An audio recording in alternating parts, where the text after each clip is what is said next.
Μαζί με τη σκορδαλιά.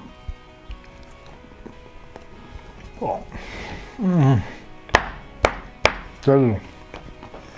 Γεια σας και καλώς ήρθατε στο κανάλι μου. Σήμερα πάμε να φτιάξουμε μπακαλιάρο σκορδαλιά στο φούρνο σαν τηγανιτός. Είναι πάρα πολύ εύκολη συνταγή και πάρα πολύ νόστιμη. Πάμε να ξεκινήσουμε. Θα βράσουμε πρώτα τις πατάτες, αλλά πριν γίνει αυτό πρέπει πρώτα να τις καθαρίσω. Οι πατάτες μας είναι 800 γραμμάρια περίπου, οπότε τις καθαρίζω με ένα πλίνερ. Και τώρα πάμε να τις κόψουμε για να βράσουν πιο εύκολα, οπότε θα χρειαστώ ένα μαχαίρι.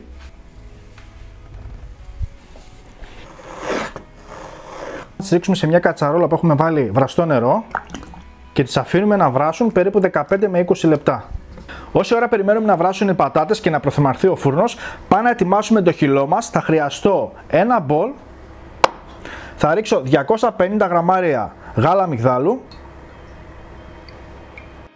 100 γραμμάρια αλεύρι για όλες τις χρήσεις, ένα κουταλάκι του γλυκού αλάτι, 1/4 κουταλάκι του γλυκού σκόρδο σε σκόνη και μισό κουταλάκι του γλυκού ρίγανη. Και με ένα σύρμα ανακατεύω μέχρι να ομογενοποιηθεί καλά το μείγμα.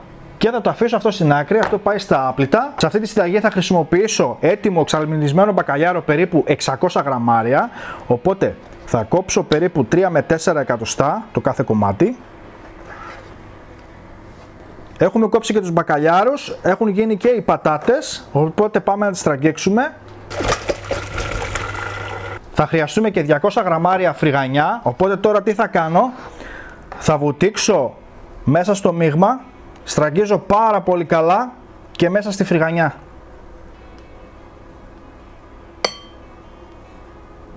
Σε ένα ταψί κουζίνας θα βάλω λίγο ελαιόλαδο και απευθείας μέσα στο ταψί.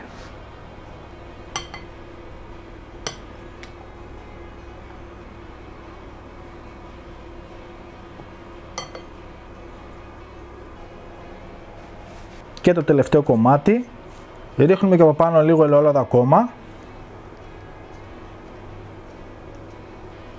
Και ψήνουμε σε προθερμασμένο φούρνο στον αέρα για περίπου 20 με 25 λεπτά μέχρι να πάρουν ένα πάρα πολύ καλό χρώμα. Ενδιάμεσα μπορεί να χρειαστεί να τα γυρίσουμε κιόλας. Επίσης να πω ότι ο φούρνος μας είναι στους 200 βαθμούς προθερμασμένος.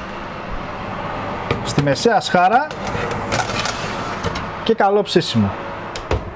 Πάμε να ετοιμάσουμε τη σκορδαλιά μας σε ένα πολυκόφτη. Θα ρίξω τις πατάτες μου. Θα ρίξω τώρα τις μισές πατάτες, γιατί ο πολυκόφτης μου είναι μικρός, 20 γραμμάρια ξύδι λευκό, 2 σκελίδες σκόρδο, μισό λεμόνι, ένα κουταλάκι του γλυκού αλάτι, φρεσκοτριμμένο πιπέρι και 100 γραμμάρια ηλιέλαιο. Και φυσικά χτυπάμε μέχρι που να ομογενοποιηθεί το μείγμα. Θα ρίξω τη μισή μου δόση. Προσοχή, οι πατάτες πρέπει να είναι ζεστές, έτσι, γιατί αν είναι κρύες θα σας γίνει σαν λάστιχο. Οπότε τώρα βάζω και τις άλλες πατάτες. Εδώ πέρα ουσιαστικά είναι οι πατάτες και το ελαιόλαδο και μετά θα τα αναμίξω όλα μαζί. Ρίχνω και το ελαιόλαδο και χτυπάω. Κοιτάξτε εδώ, είναι αυτό που σας έλεγα. Κοιτάξτε εδώ πόσο τραγανά είναι.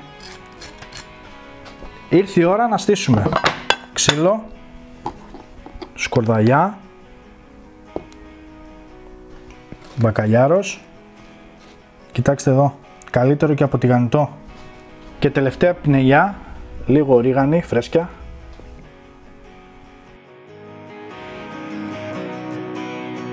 Αφού στήσαμε και βγάλαμε τις φωτογραφίες, πάμε να δοκιμάσουμε. Καταρχήν να δούμε από τον μπακαλιάρο, μαζί με τη σκορδαλιά.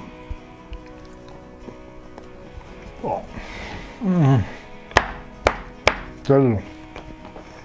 Μπακαλιάρος στο φούρνο σαν τηγανιτός. Θέλω να το δοκιμάσετε και να μου πείτε εντυπώσεις κάτω στα σχόλια. Ωστόσο εσείς μην ξεχνάτε να κάνετε ένα like και μια κοινοποίηση για να το βλέπουν και οι φίλοι σας. Μέχρι το επόμενο βίντεο να περνάτε καλά. Γεια σας.